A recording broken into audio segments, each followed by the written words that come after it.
welcome back to my channel and welcome to a new video. So I am actually camping, but I'm not actually doing a video on this camp. I'm just out. Sometimes you just got to go out and just relax, but I am going to do a video. So today I'm going to do a complete rundown in one video of the pup, the Cub Camper, whatever you want to call it. So I'll give you all the information and all its features. So anyway, first off, we'll have a walk around the outside and I'll talk about it. So I bought this trailer as the unit as you see it. So I haven't physically built the trailer. I've just done some modification to it. So the trailer itself was built in 2018 according to the VIN plate, but I don't know by whom, and I don't believe it's by the person I bought it off. It's got a nice strong steel chassis under there, and then this here, all this here is 12mm ply. Now I don't know whether it's marine ply or what it is, but it's been painted, and I had a leak in it when I first trip I went away, but I've managed to fix that, so it's all good now. I do believe it had been stored pretty much all its life outside, which is, you know, not good for them. So but now it gets stored inside a shed. So the camper runs on 15-inch wheels, just standard tires, straight through axle, leaf suspension, no electric brakes. It's got a weight of 650, empty weight of 650 kilos, so I'm probably running up near the weight for electric brakes, but at this stage I'm fine. I'm not going to do anything about it. So even though the trailer is nice and solid, it has no internal frame structure or outside frame structure, so I wouldn't like to start smashing it around the scrub too much, because I think it would fall to bits. And that was evident one time when I was out camping and I drove through a big pothole, and it actually separated here. So as you can see, the screws there to pull it back together. So yeah, it's not designed for rough country. Up on top there you can see that I've got two of the whirly vents. I don't think they do a lot, but they were there and I wasn't going to change them. They might help with a bit of breeze coming in. And then I've got two solar panels there.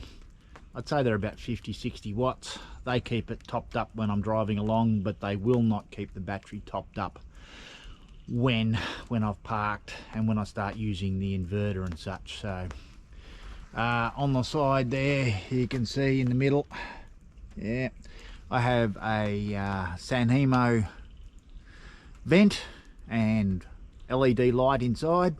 I had to change that and I put in a smaller one because the other one was absolutely brittle, fried, and it just fell to bits. Got a TV antenna on it, but I'm not interested in the TV antenna. It does have a DVD player in the TV inside, so that's what I'm interested in. And I've also added this little solar panel here, which runs a set of LED lights, and they are really good at night. For when you want to go outside and go to the toilet, don't want to get blinded by putting the lights on. I put in these two pressure vents, one here and one there. That's the only way that I can keep the dust out of it, because yeah, it doesn't seal up that well. And the first trip I ever did in it, it absolutely got covered in dust inside, where I had to pull everything out and blow it all down. So yeah, that wasn't good. So this works well. On the front here, as you can see, it's got a bar going over the box there, which has got a tow ball on it, and that holds my bike rack, so I can take my bike away, which I've done here. I'm doing a ride tomorrow. Hopefully it stops raining. On the front here, it has this box here. That is really good for storing things like my camp oven, stable table, a little foldable table there, and also the walls for my awning. There's an extra solar panel in there and some mesh mats. The spare tire used to be mounted on the roof. That wasn't going to work, way too heavy. So I've mounted it there. And on the side here there's a little toolbox, and that holds my levelers, tent pegs and ropes. And I also took off the fixed jockey wheel, which was, you know, screw on, screw off, and put in a swivel one. So as you can see here, it actually came with all the awnings on it. It actually came with 4 awnings on it, and there was one mounted up here and used to come out over the front. I took that off and sold it off. I actually was going to put on a 270-degree awning, but a freestanding one, I think it might have been too much for it, the weight of the roof. So, and these were good awnings. They were June and Sunseeker is the other one. So I have turned these ones around so they're a bit higher, and I've kept this one on the side and this one here on the back, and I just bought the walls for the awning here, and it stays very, very dry in there, and then I can just drop those down when it's raining like it has been today, or drop that one down there when it's raining, and it just drains off. There is an awning on this side which covers this cupboard, but I've never had it out, and I don't believe I ever will have it out. On the back I've got a fold out step. It used to have a fixed step. That was no good.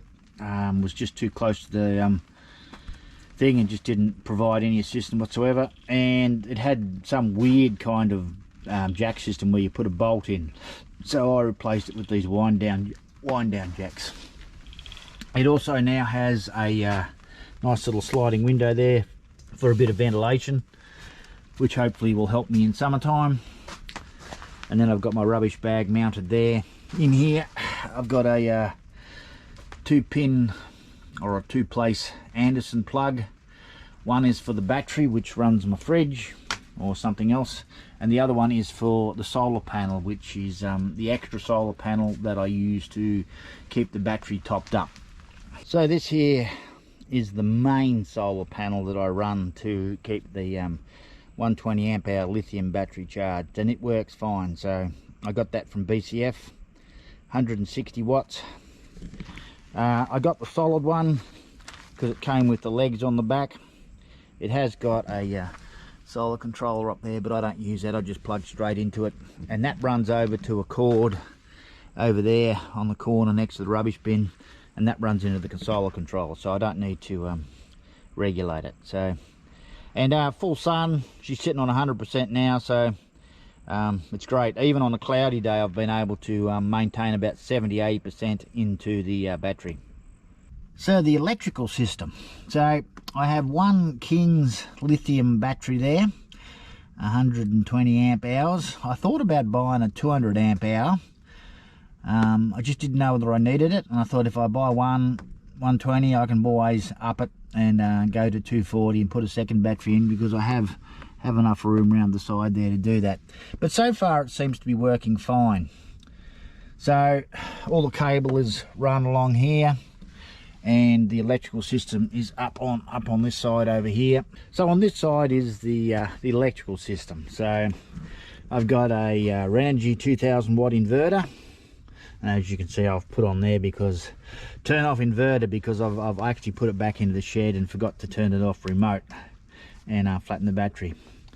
Then I got my King's 20 amp solar controller, got my fuse box there, earth bar, and there's my kill switch for everything, so when I get back to the shed I can just flip everything off and everything's dead, except for the inverter, which runs on its own electrical system. It's got a 12 volt light here, LED light, but I never used that one because I said, as before with the awning here, I never put it out, because this is just a few storage boxes down here with bits and pieces in it. First aid kit, there's my fuel for my stove and backup stove, and there's some firelighters, clothesline, chargers, spare rope, all sorts of things. So I really don't use this side much at all. So there's just no need to put the awning up. I probably should take that awning off, but to tell you the truth, I just couldn't be bothered. You never know, I might take it off and decide one day I need it, so it can just stay there. So for water storage, it came with 2 of these on it, one there and one over there where the rubbish bag was. That container over there, that was pretty funky, so I ended up tossing that one, but I kept this one. Just tightened everything up here so it's a lot snugger, and that holds a good 20 litres of water. And I needed more water than that, so I actually was going to mount a tank underneath, but I just couldn't find any space. But in the end, there was enough space in here. There was like a cavity in here, and I was able to get the dimensions, and I was able to slot in a nice 40 litre tank into there. And that gives me 60 litres of water, which is adequate for a few days. If I need any more, I just bring a container with, or I've got to go to town and or somewhere and get more water. So this is the other side here. You can see I had to cut a nice little hole there for the tank to go in, and then I've got a pressure pump here running up, and then this one here in the middle there, the big one, that goes to the filler, which is mounted there. And then it operates off this hose system here. I did have a different hose system when I first started, but it just didn't work. It just burst and all the rest. The only thing I managed to keep off the whole system, the first one, was this tap here, and I just got this little hose reel from Bunnings, and it seems to be working quite well. So you turn the pump on up here, give it pressure up, and this awning here with the sidewalls covers what I call the kitchen area. So I've got my food in here, like, you know, dry pasta mixes, and there's some tinned vegetables, dehydrated peas. There's a backup Tilly stove, one of the pump up ones with white spirits. There is an induction cooker here, so a 2000 watt inverter, I can run an induction cooker. I don't use it that often, but it is handy to have, and it only cost me 50 bucks. More food, packet mixes. I have a drink bottle, goes in there, and then my wine glass goes in there.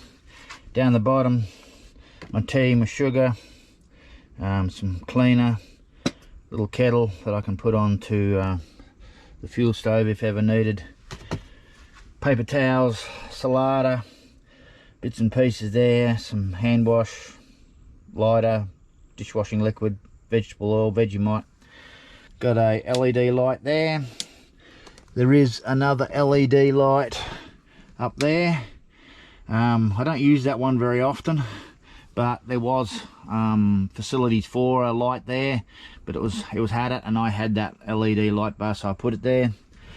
Down here you've got the 2 power points that run off the inverter, and then you've got 4 power points running off another power board there, and they would be for this one here, which is if you ever go to a caravan park, which I honestly don't think I'm ever going to do. So, and then I've got my kitchen utensils hanging onto the drawer there, knives and forks, spice rack, and all the bigger utensils there. Up here I have the tent peg hammer, and then the jack winder down. So yeah, really nice. Fridge sits under there. Pretty much it in here for the kitchen.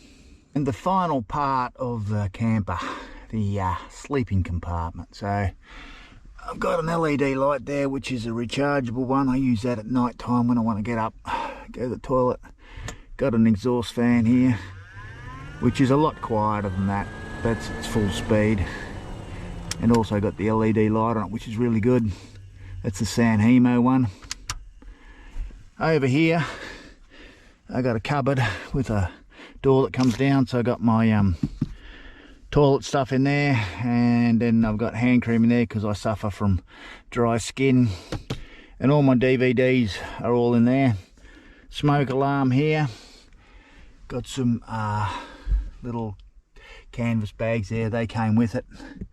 Got a little 12 volt rechargeable fan there for summertime. There's a shelf over here, and it's got a box on it that just has pieces in it like my TV remote. Over there is the bottom one, is what it would be 240 power coming from a caravan park, which I probably never use. And then I've got a 12 volt coming from the inverter, which again I'll probably never use. And then of course I've got the luxury, I've got the TV DVD player. So thank God it's a DVD player, because I've never plugged it into the TV. So the sleeping compartment, I fit in it, but I've got to go diagonally across it. I'm 5'11" or about 185 centimeters tall, so I could sleep that way, but I think I'd be bent like a question mark. So you could sleep 2 people in there if you wanted to, but you're going to have to be shorter than me, that's for certain. I got that cushion over there. That's where I sit up in the morning and check my phone and everything. So this compartment here is a very warm compartment. It's probably 2, 3, 4, 5 degrees warmer than outside. So it's got padding on it, which seems to do a great job of it. So yeah, that's the sleeping compartment. Also, before I forget, I've got some storage boxes under here too, so keep things like the camp oven and all that in there. And then I've got another one, you can see it up there, and I won't get it out, but that has toaster, my slow cooker and all those things, stuff that I very rarely use. That box doesn't actually come out, it's stuck in there, but I can wheel it forward to here and then get the stuff out. Yeah, so there we go. That's a tour of the pup, as I call it. That's its name. I suppose you could classify it as a cub camper kind of thing, covered camper. But I'm really enjoying it. It's made it a lot easier to set up, and it really works well in the wet weather, because it rained here again yesterday and I didn't get wet. Hope you enjoyed the tour. If you liked this channel, consider subscribing to it, and I'll see you in the next one.